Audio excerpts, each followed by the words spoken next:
इसे कहते हैं फैंस का असली प्यार। झारखंड में कुछ ऐसा होगा खेसारी लाल के साथ, खेसारी लाल जी के फैंस कुछ ऐसा कर जाएंगे, किसी ने नहीं सोचा था। सबसे पहले तो वीडियो को लाइक करें और चैनल को सब्सक्राइब करना बिल्कुल भी ना भूलें।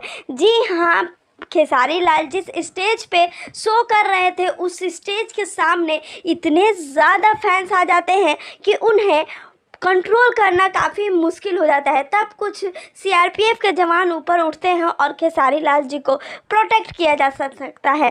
आप देख सकते हैं कि किस तरीके से फैंस स्टेज पे चढ़ने की कोशिश कर रहे थे। सोशल मीडिया पे ये वीडियो आग की तरह वायरल हो रही है, लेकिन हमारे जो ट्रेंडिंग स्टार हैं खेसारी लाल यादव ने उसे काफ़ी अच्छे से हैंडल किया और सोशल मीडिया पे उनकी जमकर तारीफ़ें भी हो रही है। अब देखना होगा कि इसके बाद जब खेसारी लाल जी लाइव आएंगे तो इस घटना का जिक्र ज़रूर करेंगे कि उनके साथ आखिर झारखंड में ऐसा कैसे हो गया। उम्मीद करती हूँ वीडियो पसंद आया तो वीडियो को लाइक करें, चैनल को सब्सक्राइब